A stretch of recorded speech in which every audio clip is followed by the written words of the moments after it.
اولیاء خدا.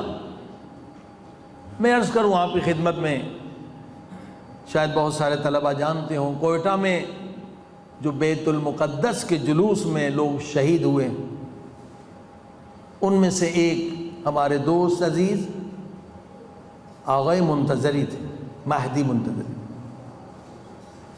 ہمارے مدرسے میں رہتے تھے. کافی پرانی بات، 10-15 سال پہلے انہوں نے مجھ سے کہا کہ خدا کا شکر ہے آغا کہ مجھے ایک استاد مل گیا ہے. دیکھیں انسان میں اگر صلاحیت ہو خود بخود استاد اس تک پہنچتا. علامہ طباطبائی کہتے ہیں کہ پہلے دن میں نجف میں پہنچا اور پہلے دن سید علی قاضی میرے گھر میں آئے اور مجھے شاگردی میں قبول کر لی. صلاحیت ہونی چاہیے، عشق ہونا چاہیے، پیاس ہونی چاہیے، اور حقیقی پیاس. انہوں نے کہا کہ آسا مجھے استاد مل گیا ہے مگر اس کا نام میں بتا نہیں سکتا. انہوں نے منع کیا، اور استاد نے پہلا عمل یہ بتایا ہے کہ اپنی زندگی کی ساری نمازیں دوبارہ پڑھیں، کیونکہ وہ حضور قلب کے بغیر تھیں، مراقبے کے بغیر تھیں. پوری نمازیں دوبارہ پڑھیں. استاد بھی کامل ہوتا ہے تو یہی کہتا ہے، اور استاد کو بھی پتا تھا ان کی عمر اتنی مختصر ہے، ان کو شہادت ملنی ہے. اور پھر جب کوئٹہ میں عاشور کے دن 80 کے قریب مومن شہید ہوئے تھے، ہم لوگوں نے حکومت کے خلاف مظاہرے کیے، ہم جیل میں چلے گئے تھے.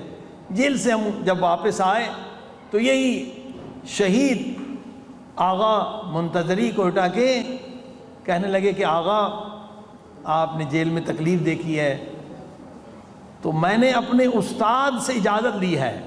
پہلے اجازت نہیں تھی، میں آپ کو اپنے استاد سے ملانا چاہتا ہوں. میں نے کہا یہ ہماری خوش نصیبی ہے، کسی ولی خدا کی زیارت کریں. ہمیں لے گئے اور وہ بڑی اچھی ملاقات تھی، نورانی ملاقات تھی. استاد کون تھے؟ کیونکہ وہ گزر گئے، ان کا نام بتانا کوئی حرج نہیں. آیت اللہ پہلوانی، ان کی قبر یہیں پر حرم میں ہے. کچا سا مکان بالکل ٹوٹا پھوٹا. اور ہم گئے تو لباس انہوں نے جو پہن رکھا تھا پشم کا، اتنا جو چبھتا ہے، گرمی کا موسم تھا کہ ہم میں سے کوئی شاید پہن نہ سکے، وہ لباس پہنا ہوا تھا.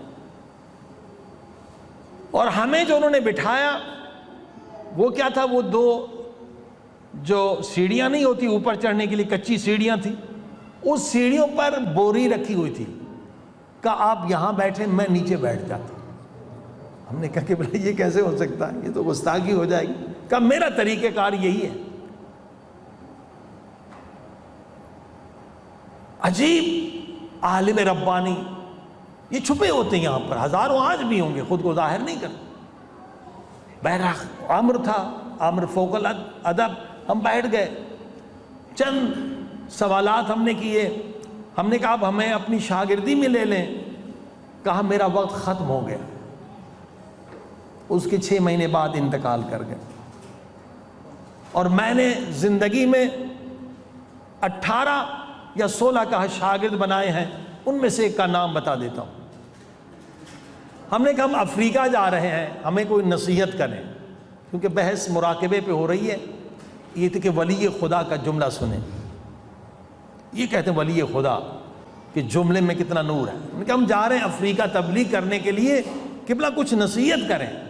تو فارسی میں کہا کہ من به شما خدا می سپارم و خدا را به شما می سپارم.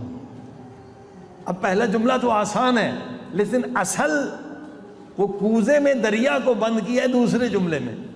کہا میں تمہیں خدا کے حوالے کر رہا ہوں اور خدا کو تمہارے حوالے کر رہا ہوں. اب یہ جملہ سمجھنے کا ہے. یہ تو سب کہتے ہیں خدا کے حوالے، کہتے ہیں میں تمہیں خدا کے حوالے کر رہا ہوں مگر خدا کو تمہارے حوالے کر رہا ہوں.